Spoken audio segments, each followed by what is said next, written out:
My name is Jonathan Harker. I am a lawyer and I live in London. About 7 years ago, some strange and terrible things happened to me. Many of my dear friends were in danger too. At last, we have decided to tell the story of that terrible time. Part of my work is to find houses in England for rich people who live in foreign countries. At the beginning of 1875, I received a letter from Transylvania, a country in Eastern Europe. The letter was from a rich man called Count Dracula. He wanted to buy a house near London. The Count asked me to find him an old house with a large garden. The price of the house was not important. I found him a large old house to the east of London. I wrote to the Count, and he agreed to buy it. There were many papers which he had to sign. To my surprise, Count Dracula invited me to visit him in his castle in Transylvania. "Bring the papers with you," he wrote in his letter. "I can sign them here." I was very busy and did not want to go.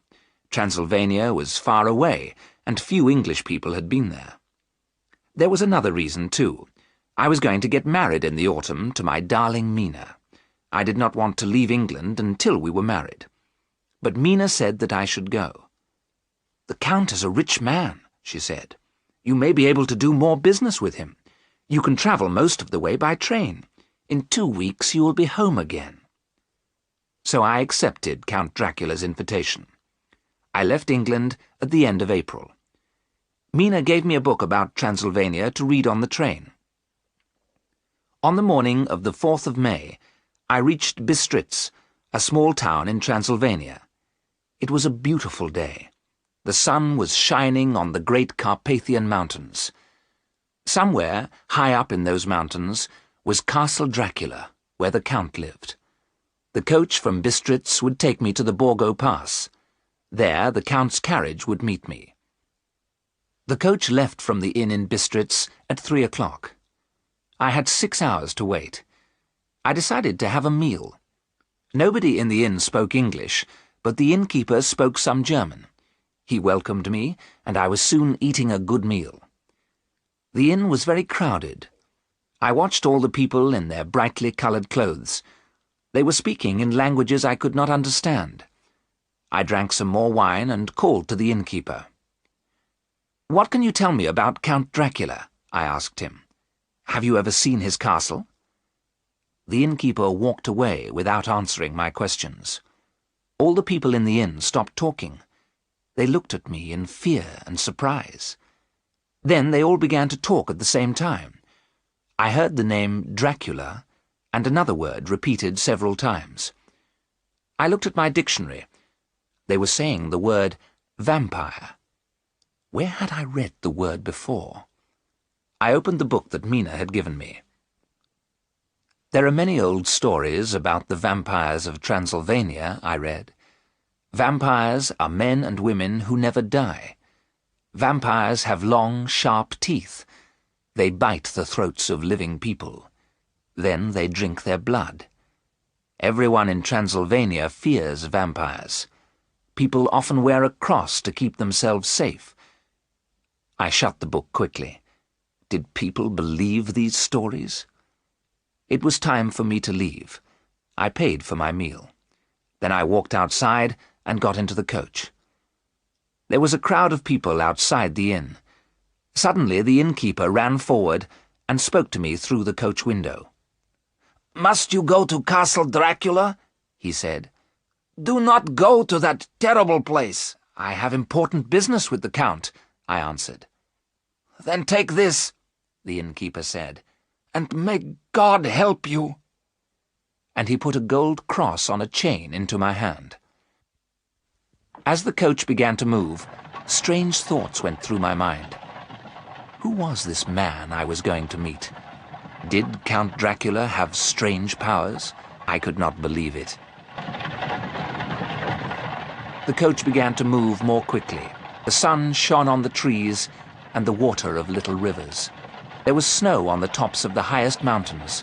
What a beautiful country Transylvania was. The mountains were closer to us now, and the road went higher and higher, shadows grew longer as the sun began to go down behind the mountains. Then suddenly, the light had gone. The mountains and sky were dark. The coach went faster and faster. I could hear a terrible sound. It was the howling of wolves. The moon was shining now. I could see dark shapes near the road. The coach went higher and higher, and now I could see a narrow road to the right. The coach stopped. We were at the Borgo Pass. Down the narrow road came a small carriage, pulled by 4 black horses. As the carriage stopped, its driver shouted, "I have come from Castle Dracula. Where is the Englishman?" "Here," I replied. The driver jumped down from the carriage. He took my bag and held me by the arm. In a moment, I was sitting beside him, and the black horses were galloping up the narrow road. The driver wore a black cloak, and his hat was pulled down over his face. The mountains were high black walls on both sides of us. We were going so fast that I had to hold on to the carriage with both hands. Black clouds covered the moon. The carriage had no lights, and I could see nothing. Wolves howled all around us. The driver laughed. As the horses went faster, I closed my eyes in fear. Then suddenly, the journey was over. The driver pulled me down from the carriage. He threw my bag beside me. In a moment, the carriage and the driver had disappeared. I had arrived at Castle Dracula. The picture sequence from the cinema has finished. You can look at it once more if you want.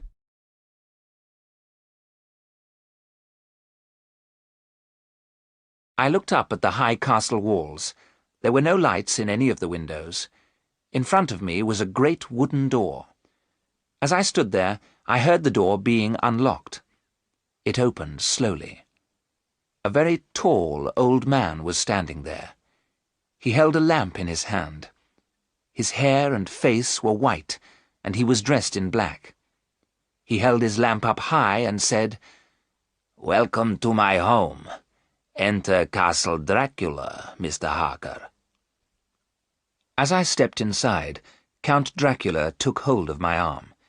He was terribly strong, and his hand was as cold as ice. The Count locked the door carefully and put the keys into his pocket. I followed him down long passages and up winding stairs. I walked like a man in a dream. At last the Count opened a door and led me into a room without windows. I could see 2 open doors. Through one door I could see a bedroom. Through the other door I could see food and drink on a table. "When you are ready, my dear friend," the Count said, "I shall be waiting for you." In a few minutes I was sitting at the table. I was very hungry. The Count told me he had already eaten. Later we sat together near the fire. The Count spoke good English, and he asked me many questions. I was tired, and I began to feel very ill. The castle was completely silent, but outside the wolves were howling. "Can you hear the children of the night?" the Count said quietly. "Listen to their music." Count Dracula's face was very close to mine. The fire made his eyes shine with a red light. There was an unpleasant smell in the room. I wondered what it was. The Count smiled. He had very red lips, and his teeth were long and sharp. "You are tired," he said. "It is time for you to sleep." That night I had strange and terrible dreams. In my dreams, I heard the sound of wolves and strange laughter. When I woke up, it was late in the morning. There was fresh food in the other room, and a note from the Count on the table. "I have to leave you alone today," I read. "You can go anywhere in the castle, but some doors are locked. Do not try to open them. D." I saw no one all day, but I found the Count's library. It was full of books about England, and I spent the day reading them. I was still reading when Count Dracula returned in the evening. "These books are my good friends," he said. "They have taught me a lot about your country, and now I have you, Mr. Harker, to talk to." "You speak English well, Count," I said. The Count smiled and showed his sharp white teeth. "You must tell me about my new house," he said, "and you have papers for me to sign." I showed Count Dracula the maps and photographs I had brought with me. "The house is about 22 kilometres to the east of London," I told him. "It is large, and parts of it are very old." "Good," said the Count. "I have always lived in an old house. I could not live in a new one." "The gardens have a high wall around them," I went on. "This is a photograph of the chapel. It is the oldest part of the house." "So I shall be near the tombs of the dead," said Count Dracula quietly. He held the photograph in his hand. For the first time, I noticed his long, pointed nails. The Count went on talking all night long. Once I must have fallen asleep. I sat up suddenly. Count Dracula was leaning over me. His breath had a terrible smell. What did it remind me of? As I opened my eyes, he turned away. "Well, my friend," said Dracula, "we have been talking all night. You are tired. Go to bed and sleep." But I did not sleep well. My mind was troubled. Once more I had terrible dreams. It was very early when I woke up. I decided to dress and shave. I looked round my bedroom. To my surprise, there was no mirror. Fortunately, I had brought a small shaving mirror with me. I hung it by the window and began to shave. "Good morning, my friend," said a voice behind me. I was so surprised that my razor slipped, and I cut myself. I turned. There stood Count Dracula. He had come up behind me. Why had I not seen his face in my mirror? The Count saw the blood on my face. He made a strange sound, and his hands moved towards my throat. His eyes shone with red fire. Then his hands touched the cross around my neck, and the fire in his eyes disappeared. "Take care," he said. "It is dangerous to cut yourself in Castle Dracula, and this mirror is not needed here." As he spoke, he threw my mirror out of the open window. It broke on the stones far below. The Count turned and left the room. When I went to have my breakfast, he had gone. I was by myself once again. I was very restless. I spent the day looking round the castle. Wherever I went, I found locked doors. Some windows opened, but they were high up in the castle walls. The ground was hundreds of meters below. There was no way out of the castle. Except for Count Dracula, I was completely alone. Was I a prisoner in this strange and terrible place? The picture sequence from the cinema has finished. You can look at it once more if you want. Time passed slowly. I always saw the Count at night. During the day, I sat in the library reading a book. Sometimes I walked slowly through the long passages of the castle. The papers were signed, and I was ready to leave. But Count Dracula would not let me go.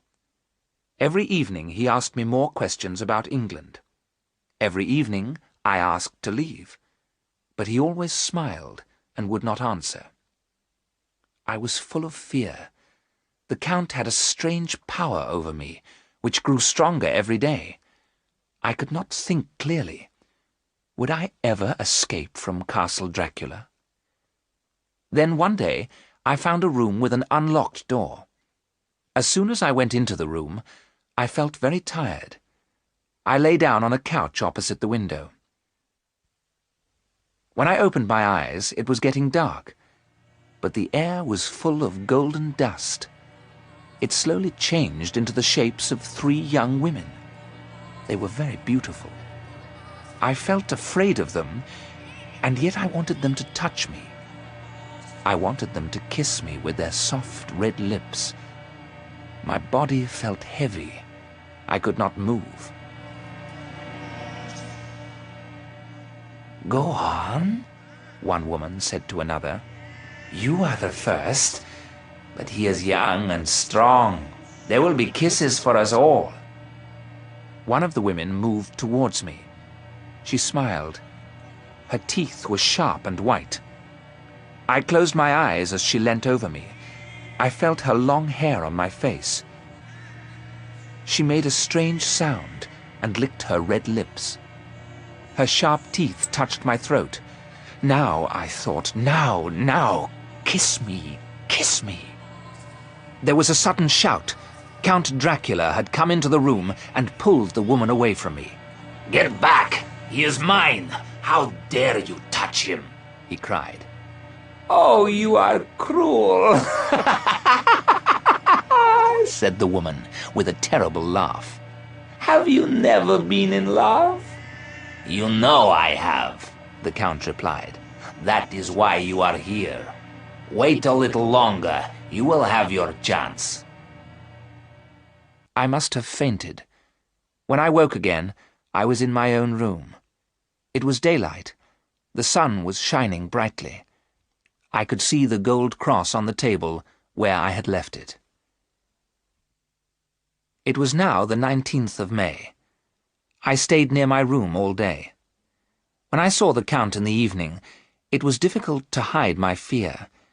But he smiled as usual and said, "My dear Mr. Harker, I am happy to have you as my guest, but I know you want to see your Mina again." The Count put some paper and 3 envelopes on the table. "The post in Transylvania is not good," he said. "But write what I tell you, and Mina will get your letters." He told me what to write. He made me put dates on the letters. The last letter was dated the 29th of June. What could I do? I was terribly afraid. I wrote down the Count's words. In the last letter, I told Mina that I had left the castle and was on my way home. I knew then that Count Dracula meant to kill me. But not yet. It was 6 weeks until the 29th of June. I had 6 more weeks to live. The days went by. I was Dracula's prisoner, and he... What was he? Would I ever know the truth about him? Then it was the 29th of June. That night, Count Dracula spoke to me. "My dear friend, you and I must part. Tomorrow I must go to England. Perhaps one day we shall meet again." What did he mean? I had to find out the truth. I decided to follow Dracula to his room. He went in and locked the door behind him. I heard a window open. I looked out of a window in the passage. I could see the window of the Count's room. As I watched, Dracula came out of the window and moved down the wall, head first. His black cloak looked like the wings of a huge bird. In the bright moonlight, I watched him move down the wall and out of sight. I had to think. I had to make a plan. I went back to my room and looked again at my book about Transylvania. Vampires always hunted and killed at night. Sometimes they became animals, but during the day, vampires lost their strange powers. I had never seen Count Dracula during the day. If I went to his room in daylight, perhaps he could not harm me. Perhaps I could take his keys and escape at last. All night I waited by the window in the passage. At dawn, Count Dracula returned. When the sun was high in the sky, I climbed out of the window. I moved carefully down the wall and across to the Count's open window. There was nothing in the room except a great heap of golden coins. One door was locked, but the second one opened, and I went through it. A stone stairway went down and down to a long passage. I was in an old chapel. The stones in the floor had been taken away. There were great holes where the earth had been. The chapel was full of wooden boxes, 50 of them. Their lids had not been fixed on. Each box was full of earth. One box was covered, and I lifted the lid. There, on a heap of earth, lay Count Dracula. His white hair was now dark grey. His thin white face was fat and red. Fresh blood ran from his lips, and there was a terrible smell. The smell of blood. The vampire was resting after his meal. His eyes were open, but he did not move. I could see his long white teeth. At that moment, I heard shouts and the sound of many feet. I ran back through the door and into the passage. The door closed behind me. I stood there, listening. The chapel was full of men. They were hammering down the lids of the boxes. Then I heard them pulling the boxes along the ground. A door was shut and locked. Count Dracula was on his way to England, and I was locked inside his castle. I ran down the passage, up the stone stairs, and back to the Count's room. I put some of the gold coins in my pockets and ran to the open window. The ground was many meters below. With a prayer to God, I climbed out of the window and moved slowly down the wall. The picture sequence from the cinema has finished. You can look at it once more if you want. In England, Mina was waiting for Jonathan Harker to return. His letters to her from Castle Dracula had been short and strange. Mina was worried. Was Jonathan ill? Why did he not return to England? In the middle of July, Mina was invited to stay with her friend, Lucy West. Lucy and her husband Arthur lived in the little town of Hythe by the sea. Arthur West was a doctor. Arthur is in Amsterdam, Lucy wrote. He is staying with Professor Van Helsing, his old teacher. Come and stay with me until your Jonathan returns. Hythe is not far from London. The sea air will be good for you. Mina travelled down to Hythe the following day. The weather was good, and the two young women went out walking every day. Sometimes they walked by the sea, but most of all Lucy liked to walk to the old church on the hill. She enjoyed sitting in the quiet old churchyard. Mina and Lucy slept in the same bedroom. One night, near the end of July, Mina woke up suddenly. Lucy was walking out of the bedroom door, but she was fast asleep. Mina took her friend back to bed. Lucy did not wake up, and in the morning she remembered nothing. On the 8th of August, the weather changed. Black clouds covered the sky. The air felt heavy, and there was a thick mist over the sea. The storm came soon after midnight. Lucy was very excited by the thunder and lightning. She sat by the window all night looking at the sea. By morning, everything was quiet. But there was a mist over the sea. Lucy's servant told the two friends that a ship had been wrecked on the shore. "Was it an English ship? Are the poor sailors safe?" Lucy asked her. "It was a Russian ship," the woman replied. "It had come from a place called Varna. There was something very strange about the ship. There was no one on it, living or dead. But as soon as the ship touched the shore," the woman went on, "a huge dog jumped down. It ran away up the hill. There was another strange thing, too. The ship was full of big wooden boxes. Some men came from London and took them away. When the boxes were taken off the ship, one of them broke open. It was full of earth." "Who would bring earth all that way? I cannot understand it." Lucy's face had gone white, but her eyes were shining. "Let's walk up to the church, Mina," she said. "Perhaps we shall find the dog." But the churchyard was empty, and no one had seen the animal. That night, Mina heard a noise and woke up. Lucy's bed was empty, and the bedroom door was wide open. Lucy was nowhere in the house. Mina put on her clothes and her shoes. Then, taking shoes and a shawl for Lucy, Mina ran out into the silent street. Where had Lucy gone? Mina looked up and down the empty street. Was Lucy in the churchyard?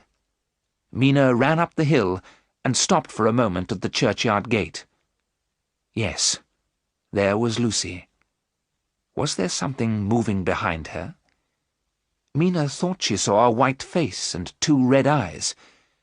But when she reached Lucy, her friend was alone. Lucy was half asleep. Mina put the shawl round her friend and took her back to the house. When Mina was putting her to bed, she saw 2 red marks on Lucy's throat. Mina wondered what had made the marks, but she said nothing to Lucy. From that time, Lucy became paler and paler. Her pretty face grew thin and white. Mina knew her friend was ill. She wanted to send Arthur a telegram, but Lucy would not let her. "Arthur is doing some important work in Professor Van Helsing's hospital," Lucy said. "I do not want to worry him."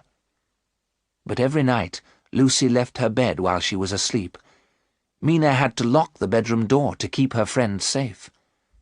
One night, Mina found Lucy leaning out of the open window. A huge black bird was sitting beside her. When Mina moved near, the bird flew slowly away. Lucy was fast asleep, but she was holding her throat. The 2 marks were still there. They looked very red and painful. Then, on the 19th of August, Mina received a letter from a hospital in Budapest. "Oh, Lucy! Jonathan is safe!" Mina cried. "He has been very ill, but now he is asking for me. I do not want to leave you. You are not well, but I must go to Budapest." "Of course, my dear," Lucy said. "You must go to Budapest." Mina travelled by train to Budapest. It was a long journey. At last she was able to hold her dear Jonathan in her arms. How thin and pale he was. "Why didn't you tell me you were ill?" Mina asked. "What happened at Castle Dracula?" "I cannot talk about Castle Dracula now," Jonathan whispered. "Terrible things happened there. Was I ill or mad? I don't know. I can't tell you about it now. I will tell you all about it later." "Jonathan," Mina said, "forget what has happened. You must get well. Then we will begin our new life together." "Yes," Jonathan whispered, "but we will get married at once. I will never leave you again." Mina and Jonathan were married on the 1st of September in Budapest. They did not reach England until the 18th of September. The weather in London was fine and warm. Mina and Jonathan drove slowly through the city in the early evening. The streets were full of happy people. Suddenly Jonathan gave a terrible cry. "My God, look!" he said. "It is the Count!" Jonathan pointed at a tall man who was talking to a beautiful young woman. The man had a cruel white face. As he smiled, Mina saw his red lips and sharp white teeth. "Count Dracula is here in London!" Jonathan cried. "I was not mad. Those things did happen in Castle Dracula." "Please, Jonathan, you will be ill again," Mina said. "The Count has a house near London. Why shouldn't he be here?" "There is terrible danger," Jonathan told her. "I will tell you all about it when we get home." As they drove up to their home, a servant opened the door. She held out a telegram. "This has just arrived, madam," she said. The telegram was from Dr. Arthur West, Lucy's husband. As Mina read it, her eyes filled with tears. The message was very short. "My dear wife is dead. She was buried yesterday. Arthur." "Lucy dead? I can't believe it," Jonathan said quietly. "How did it happen?" "Arthur must come and stay with us," Mina said. "I'll send him a telegram at once." That night, Jonathan told Mina all about Castle Dracula. He told her the terrible things that had happened there. And now Count Dracula was in England. What was he planning to do? The picture sequence from the cinema has finished. You can look at it once more if you want. When Arthur West arrived at the Harkers' home, he was dressed all in black. His face was pale and sad. The three friends had many things to talk about. After dinner, Mina spoke to him quietly.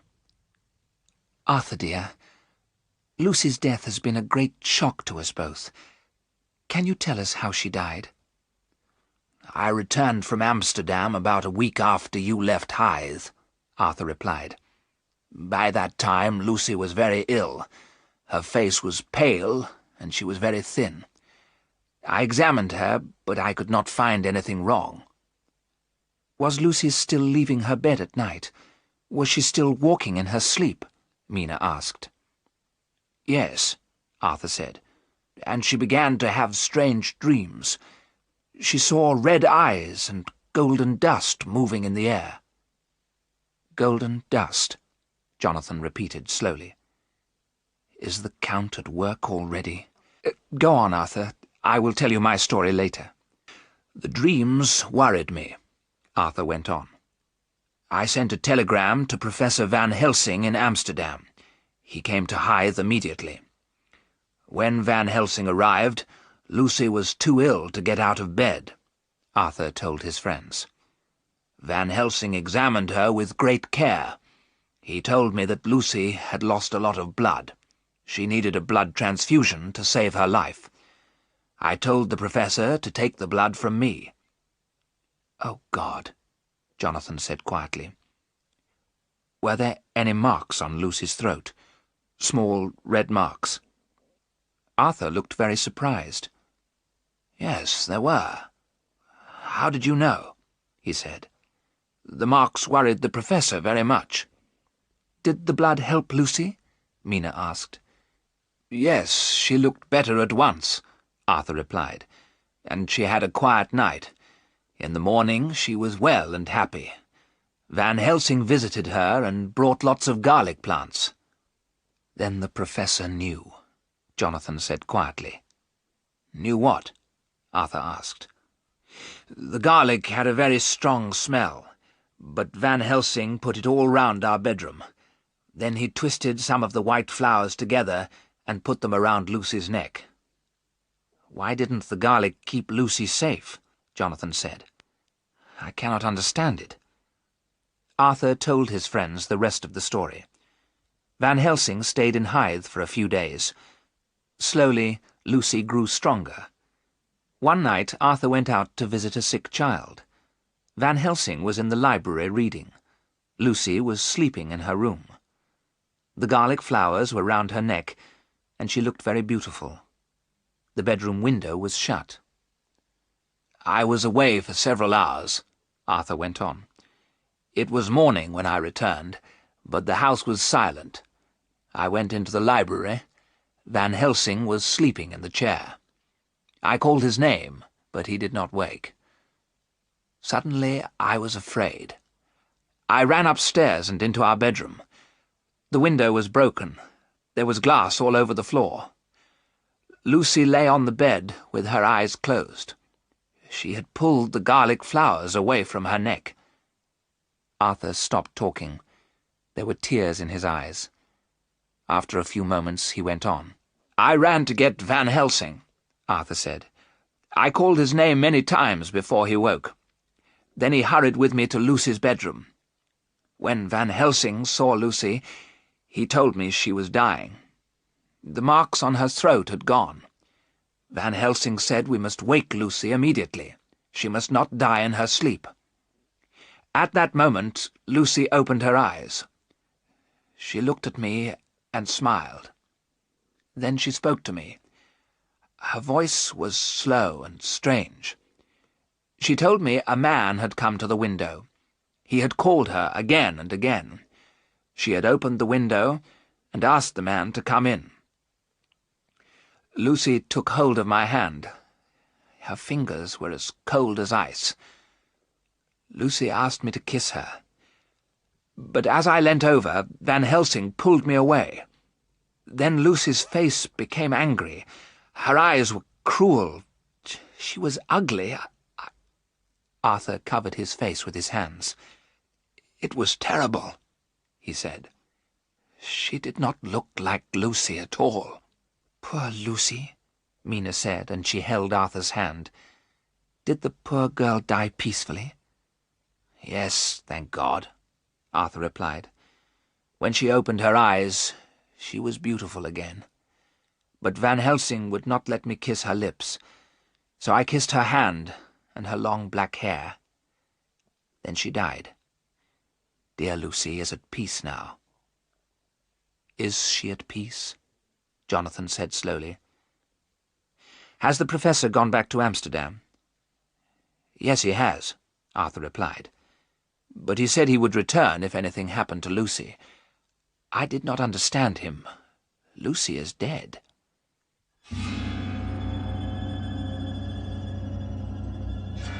Mina looked at her husband. Their eyes were full of fear. Had Dracula been drinking Lucy's blood? Was she a vampire too?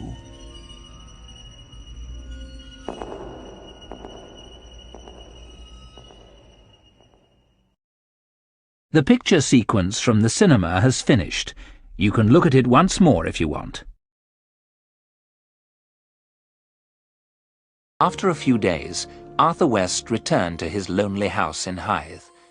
Jonathan and Mina did not say anything to Arthur about their fears, but they read the newspaper carefully every day.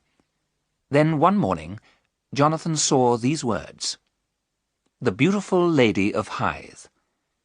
The young mothers of Hythe are very afraid. Something very strange is happening in this little town by the sea. Some young children have disappeared from their homes. When they were found, the children were safe, but they all told the same strange story. They had met a beautiful lady with long black hair. She had smiled at them and kissed them.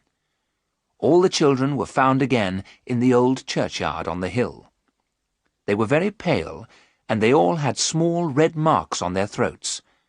Who had taken them there? Was it the beautiful lady? What had made the marks on the children's necks? There have been no answers to these questions. "Is Lucy the beautiful lady?" Mina asked. "Are the little children her first victims?" "I'm afraid they are," Jonathan answered. "I will send a telegram to Van Helsing at once. He is the only man who can help us, and poor Lucy too." Professor Van Helsing left Amsterdam as soon as he received the telegram. He went at once to the Harkers' home in London. Mina welcomed the old man with tears in her eyes. "Thank you for coming so quickly," she said. "We do not have much time," Van Helsing answered. "I will do all I can to help." That night, Jonathan told the professor about Castle Dracula. The professor asked many questions. "You were lucky to get away from Castle Dracula," the professor said at last. "Vampires have terrible powers. Count Dracula is the most powerful of them all." "And I helped him to come to England," Jonathan whispered. "What does he plan to do here? Can we stop him?" "Let me tell you all I know about vampires," Van Helsing answered. "I have studied their history and read many books about them. Some vampires are hundreds of years old. They live on blood, which they take from living people. But vampires stay alive after they have been buried. Their victims die when they have lost all their blood. Then they become vampires too." "That is what happened to poor Lucy," Mina said sadly. "How can we help her? Is there anything we can do?" "We have to do 3 things to stop the vampire," Van Helsing replied. "First, we must open Lucy's coffin. Then we must hammer a sharp piece of wood through her heart. Lastly, her head must be cut off. Then she can rest forever." "Dear Lucy, how terrible," Mina said quietly. "How can we tell poor Arthur?" "We must go to Hythe at once, Mina," the old professor said. "We must help Lucy as quickly as we can. We all loved her. We are the only ones who can help her." "I shall be happy to help," Jonathan said quietly. "After we have helped Lucy, we must fight the Count himself," the professor said. "No one in England is safe until the greatest vampire of all is destroyed." The three friends left immediately for Hythe. They told Arthur that Lucy had become a vampire. At first he was very angry, but Jonathan told Arthur what had happened at Castle Dracula. Then Arthur knew that their terrible story was true. Arthur, Jonathan, and Van Helsing went to the churchyard late that night. Lucy West had been buried in the family vault in the churchyard. The professor was carrying a large bag. Arthur opened the vault with his key. The three men stood quietly round Lucy's coffin. "Look carefully," the professor said. "The vault has not been opened since Lucy's funeral, has it? Now watch." Then, with a long piece of iron, Van Helsing began to open Lucy's coffin. "There," he said as he lifted the lid. At first, Arthur did not want to look. Lucy had been dead for nearly 2 weeks. Then he gave a terrible cry. "My God! The coffin is empty!" he shouted. "Where is my wife?" "I can answer that," Jonathan said quietly. "Lucy needs blood. She is looking for another victim." "It is true," Van Helsing said. "Let us wait in the churchyard for Lucy to come back." They left the vault, and Arthur locked it again. Van Helsing led them to a dark part of the churchyard. They waited. The time passed very slowly. Then, in the moonlight, they saw something white move towards Lucy's vault. Arthur gave a cry and stepped forward. "My God, it is Lucy!" he shouted. The thing turned its head and looked straight at them. The moon was very bright, and the three friends could see everything clearly. What they saw filled them with fear. Yes, it was Lucy. Her face and long dark hair looked the same, but the eyes shone with a terrible red light. Blood was running from her red lips onto her white dress. She smiled, and they could see her sharp white teeth.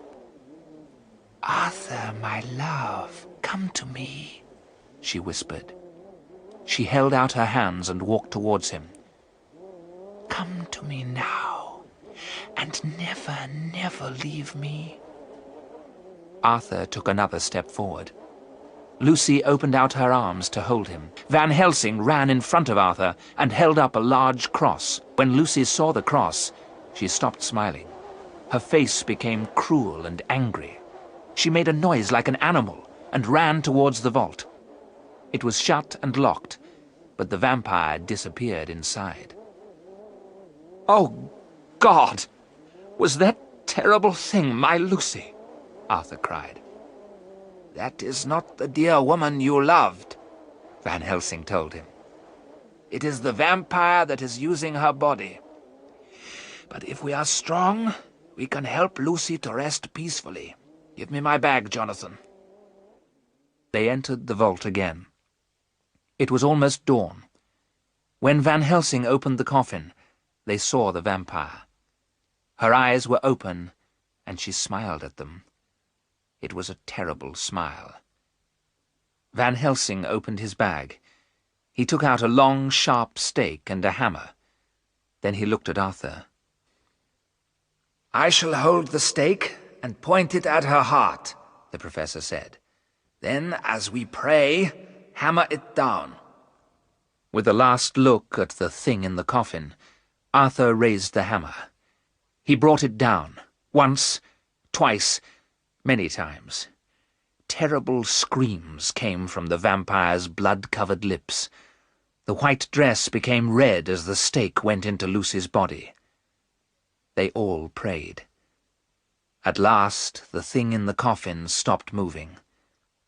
Arthur dropped the hammer and almost fainted. "Look," Van Helsing said. "now she is at peace." There, in the coffin, lay Lucy.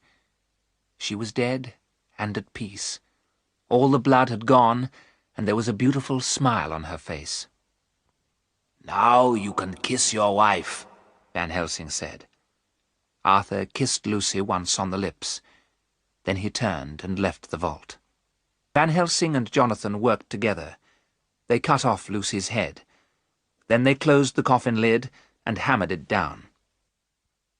When they left the vault, it was daylight. Birds were singing and the air was warm. "We have begun our work," Van Helsing said to Jonathan and Arthur, "but we have not finished it. Now we must find Count Dracula. We must destroy him forever." The picture sequence from the cinema has finished. You can look at it once more if you want. After they had left the vault, the friends slept for several hours. Then, later in the day, they met to make their plans. "We are all in danger," Van Helsing said. "Dracula must know that he has enemies in England. He will soon find out what we are doing. Then he will attack us." "Why don't we attack him first?" Arthur cried. "We must go to his house together. Where is his house, Jonathan?" "I can't remember," Jonathan replied slowly. "It's very strange. I think Dracula has made me forget. All the papers about his house are in my office in London." "Then let us all go back to London quickly," said Van Helsing. "We must find out where Dracula is hiding. It will be safer if we are all together. The vampire is very powerful." They went to London, and Jonathan hurried to his office. But he could not find the papers. They had all been taken. He returned home at once. He told the others what had happened. "Dracula has taken the papers," Van Helsing said. "He knows he is in danger. He knows we are his enemies. But vampires have no power during daylight. In daylight, Dracula rests in one of the boxes from Transylvania. They must be in his house." "But where is his house?" Mina cried. The old professor thought for a moment. Then he looked at Jonathan carefully. "If you agree, I shall hypnotize you," he said. "Then you may remember where Dracula's house is." "Yes, I agree," Jonathan said. "Do what you can, Professor. I am ready." Van Helsing sat opposite Jonathan and spoke to him quietly. The young man's eyes closed. He began to breathe more slowly. "Count Dracula has a house near London. Where is it, Jonathan?" the professor asked. Jonathan answered in a slow, clear voice. "The Count is living to the east of London," he said. "His house is very big and very old. There is a high wall round it." "How did you get there, Jonathan?" asked Van Helsing. "The nearest railway station is about a mile away from the house." "What is the name of the station, Jonathan?" Van Helsing asked. "It is difficult to remember. There is a mist in front of my eyes. Now the mist is going. The name is Purfleet. The mist is coming back, a golden mist. I can see red eyes. They are looking for me." "Wake up, Jonathan," the professor said quickly. Jonathan opened his eyes. "You are in danger," Van Helsing said. "Dracula knew what I was doing. We do not have much time." "What shall we do?" Arthur asked. "We must get into Dracula's house and look for the boxes of earth," Van Helsing replied. "You must stay here, Mina. Don't leave the house. Dracula is not far away. Remember what happened to Lucy." "We cannot leave Mina here on her own," Jonathan cried. "She will be safe," the professor said. No vampire can enter a house unless he is invited in. Lucy walked in her sleep, and Dracula met her in the churchyard. Stay in the house, Mina, and you will be safe." The three men left the Harkers' house in the afternoon. The things they needed were in their bags. They went by train. When they reached Purfleet Station, the professor asked a few questions. A man at the station was able to answer them. A tall, dark stranger had bought a big house not far from the station. Later, 50 huge boxes had been sent to the house. The stranger was living there alone. The three friends were sure that the stranger was Dracula. Very soon they were on the road to the house. As they walked, they became more and more tired. At last they reached the old house, but the daylight had almost gone. Van Helsing looked at his friends. "It is dark. We are late," he said. "Dracula will have left the house. While he is away, we will destroy his resting places."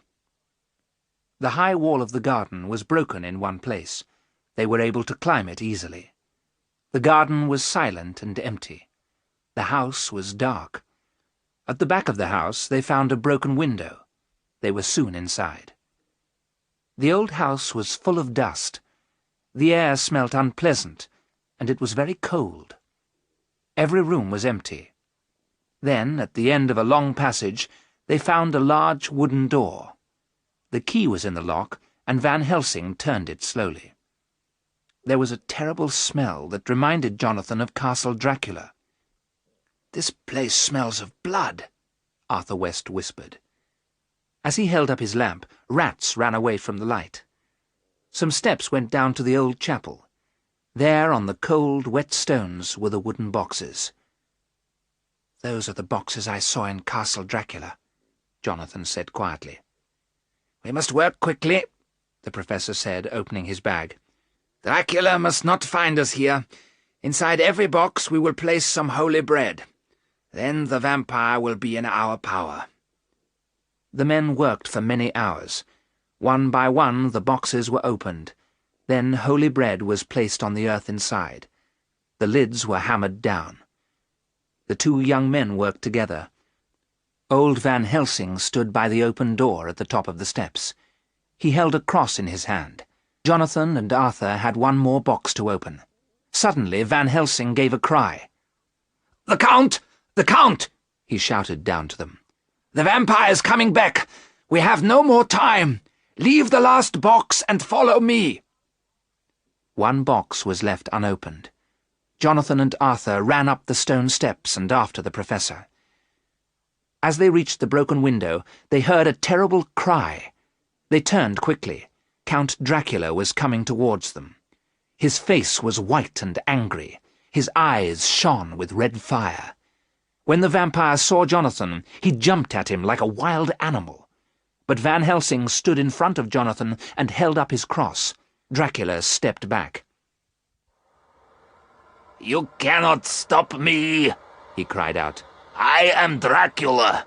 I have lived and fought my enemies for hundreds of years. I have fought armies. How can 3 men stop me now?" Suddenly the house was full of strange mist. The three friends got out of the window and ran across the garden. They found the broken part of the wall and climbed over. In the road, the air was clear. The moonlight shone on the men's white faces. "Come," said Van Helsing. "We must get back to Mina. She may be in danger." The three friends hurried to the little station. They caught a train to London. When they reached Jonathan's house, it was quiet. Jonathan unlocked the front door, and the three men went upstairs to their own bedrooms. Jonathan opened his door quietly, and then he gave a terrible cry. His friends ran into the room after him.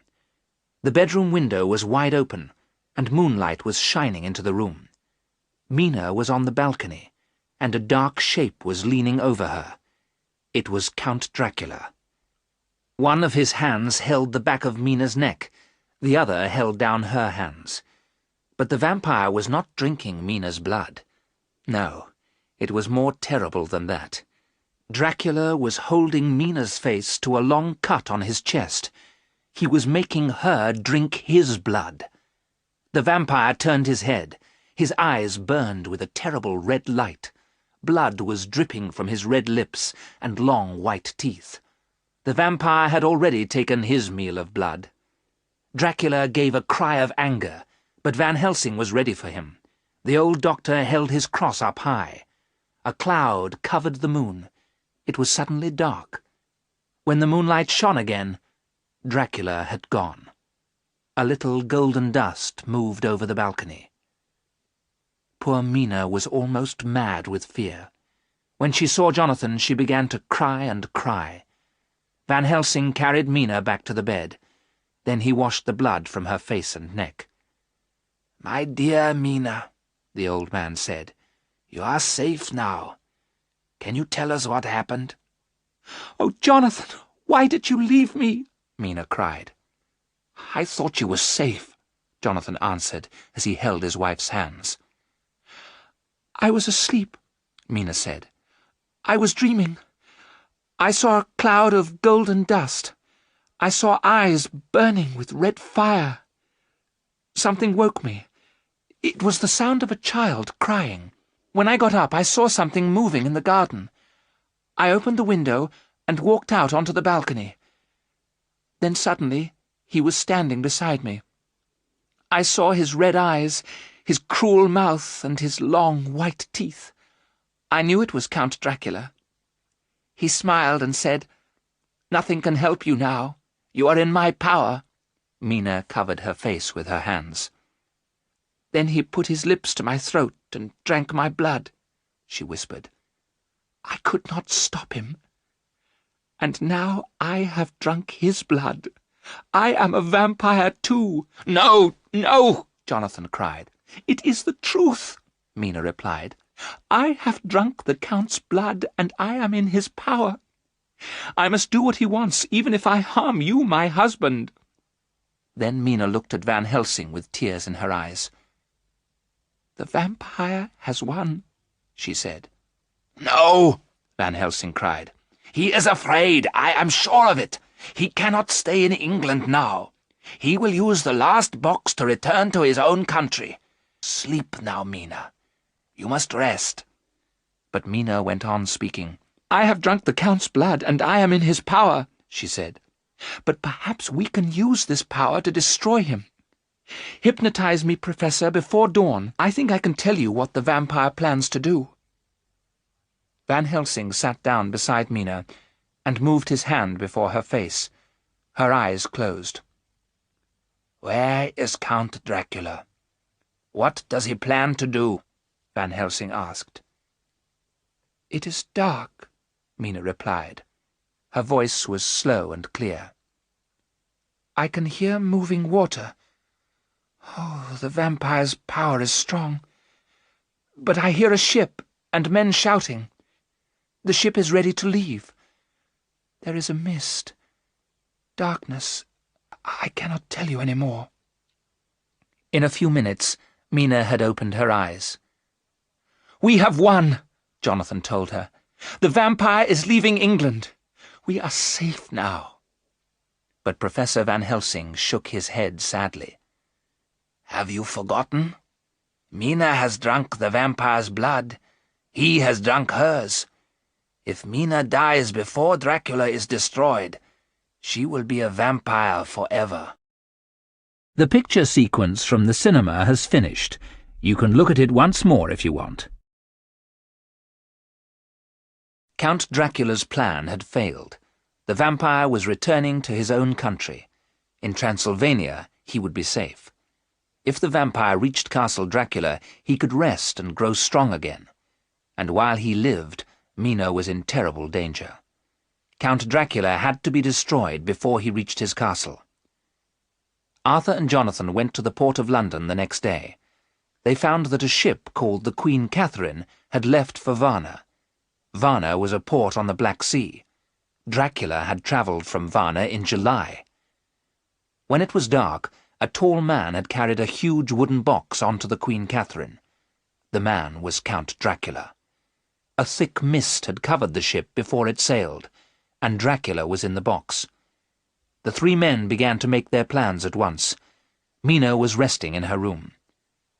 "Vampires cannot cross water without help," the professor explained. "But Dracula is traveling by ship because it is easier. He will not have to move his box until the ship reaches land. When the ship reaches Varna, Dracula will wait for darkness. Then he will carry the box from the ship. Later, the box, with the Count inside, will be taken to Castle Dracula. There, the vampire will be safe." "Then we must follow him," Arthur cried. "We must—" Van Helsing held up his hand. "Before we decide what to do," he said, "I have something to tell you. Mina must not know our plans." "Why not?" Jonathan cried angrily. "Dracula has harmed her most of all." "But the vampire has power over Mina," the professor replied. "Perhaps he knows what she is thinking. Anything we tell her, he will know." No one spoke. Van Helsing and Arthur looked at their friend sadly. "You are right," Jonathan said at last. "I will not tell Mina anything." "Then let us follow Dracula," Arthur said. "I have money. We could hire a small, fast ship and—" "No, we must follow Dracula by land," Van Helsing replied. "He will make the ship go quickly. But the ship will take 2 weeks to reach Varna. By land, we can get there in a few days." "So we shall be waiting for him when he reaches Varna," Jonathan said. "No, not you, Jonathan," Van Helsing said. "You must stay here and look after Mina." As he spoke, the door opened. Mina stood there. Her face was pale. "No one will stay here to look after me," she said. "I am going with you." "You will be in great danger if you come with us," the professor said. "The nearer you are to Dracula—" "I know the danger, Professor," Mina replied. "If Dracula calls me to him, I shall have to go. But you can hypnotize me. Then I can tell you where the Count is." The professor smiled.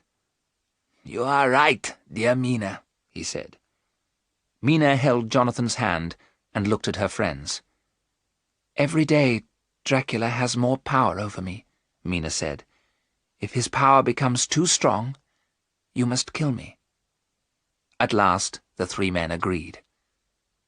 "Thank you," Mina said quietly. "Remember, if I become a vampire, I shall be your enemy too." In the second week of October, the four friends began their journey across Europe. They took the fastest trains, and in a few days they were in Varna. Professor Van Helsing hypnotized Mina every day. He hypnotized her before dawn and before darkness came. Dracula's power was not as strong then. Mina always said the same words. "Everything is dark. I can hear the wind. I hear the sound of moving water." So the friends knew that Dracula had not left the ship. They stayed in Varna waiting for news. More than a week passed. Every day Arthur went to the port. He asked if the Queen Catherine had arrived. Then, at last, news came. When Arthur told the others, his face was white. "The Queen Catherine arrived at Galatz at 1 o'clock today," he said. "My God, what shall we do?" Jonathan cried. "Where is Galatz?" Mina looked at her map. "Galatz is a port on the river Danube," she said. "It is more than 200 kilometers away." "We must get a ship," Arthur said. But Jonathan did not agree. "I think we should go by train," he said. "What will Dracula do?" Mina asked slowly. "Will he go to Castle Dracula by water or by land? It is nearly sunset," she went on. "Professor, hypnotize me. I shall tell you what I can." Van Helsing did as Mina asked. At first she could not answer his questions, but at last she spoke. "I hear the sound of water. The water is moving fast. I hear birds singing. It is dark, dark. I cannot tell you any more. His power is too strong." The picture sequence from the cinema has finished. You can look at it once more if you want. The friends took 2 days to reach Galatz. They were nearer to Dracula now. Mina was pale and ill. Sometimes she could not answer Van Helsing's questions. The professor took Mina to a hotel to rest. Arthur and Jonathan tried to get news of Dracula.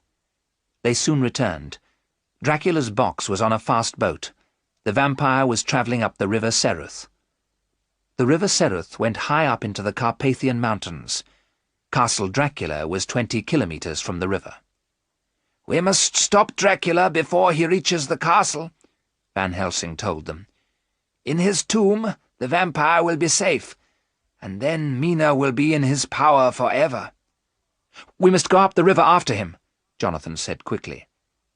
"You and Arthur must do that," the professor replied. "Mina and I will go by land to Castle Dracula. We will get there before the vampire. I will put holy bread in Dracula's tomb." On the 23rd of October, Mina and Van Helsing went by train to Veresti.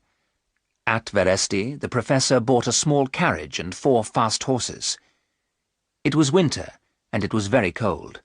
Wolves were near, and they howled day and night. Professor Van Helsing hypnotized Mina every day.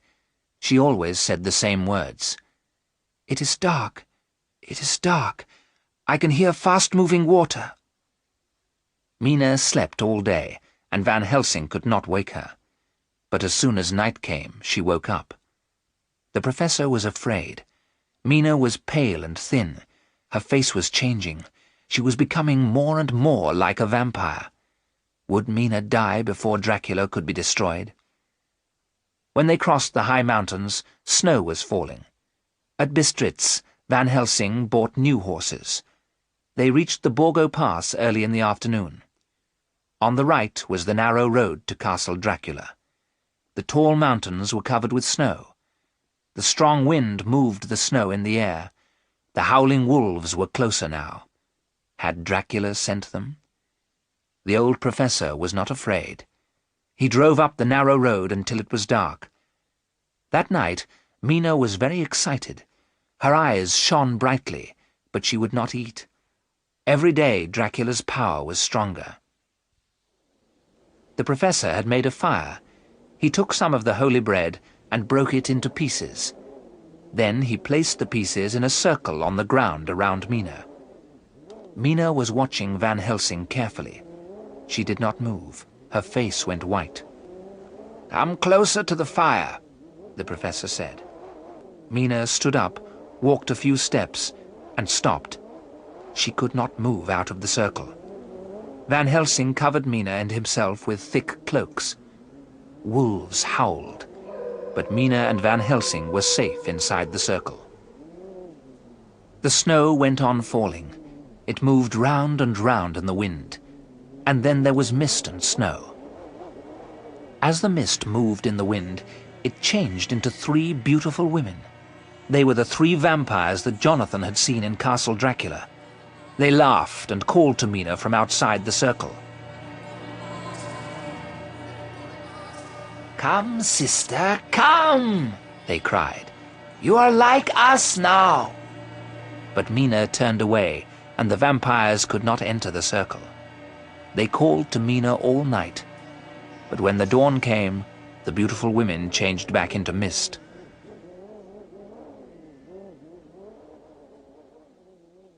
Mina slept. In the morning, the 4 horses were dead. Van Helsing made the fire as big as he could. He left Mina sleeping inside the circle. Then the old professor started to walk up the narrow road to Castle Dracula. The snow was very deep, and the wind blew into the professor's face. His bag was heavy. He was cold and afraid. He felt the vampire's power around him. Castle Dracula looked black against the white mountains. Van Helsing went on. At last he reached the terrible building. When he came to the chapel door, it was wide open. But the air inside smelled terrible, and he could not breathe. The chapel was full of old tombs. One tomb was bigger than the others. On it was written the name Dracula. When Van Helsing opened the tomb, he saw it was empty. The professor opened his bag. He took out some holy bread. He put the bread inside the tomb and closed the lid. The vampire would never enter it again. Then Van Helsing found the tombs of the 3 women vampires. They looked very beautiful. Their eyes were open, and they smiled at him. The old professor looked at them for a moment, but then he remembered Lucy. He took sharp stakes and hammered them through the vampires' hearts. How they screamed as he hammered down the stakes. But when the professor cut off their heads, the vampires changed. There was nothing in the tombs but dust. Then Van Helsing left that terrible place. Slowly he walked down the road to Mina. "My husband is near," Mina called out. "Quickly, I must go to Jonathan." The snow had stopped falling. The air was clear and cold. It was almost sunset, and the sun was red in the sky. To the north, Castle Dracula was a great black shape on the side of the mountain. Far below them, the river Seruth was black against the snow. They could see a narrow, winding road which went up the side of the mountain. Along this road, a cart was moving quickly. On the cart was a huge wooden box. Dracula was returning to his castle. Professor Van Helsing put his arm around Mina, but she was not afraid. "Look," she whispered. Behind the cart were 2 men on horses. "It is Jonathan and Arthur," Mina cried, "and they are moving faster than the cart." "The sun is going down behind the mountains," Van Helsing said. "Dracula must be destroyed before the light has gone." Jonathan and Arthur were galloping faster and faster. Their shadows were long and black on the snow. At last the 2 friends reached the cart. The driver tried to hit Arthur, but Jonathan pulled the man down from the cart. They fought together for a moment, and then the man ran off, shouting with fear. The black shadows had grown longer now. The light had almost gone. Was there time to destroy the vampire? Jonathan jumped onto the cart. He pushed the huge wooden box down onto the snow. The box broke open. There lay Count Dracula. The last light of the sun shone onto the Count's cruel face. Jonathan's long, sharp stake was above Dracula's heart. As the stake went through the vampire's body, Dracula gave a terrible cry. Then Arthur's knife cut through the vampire's throat.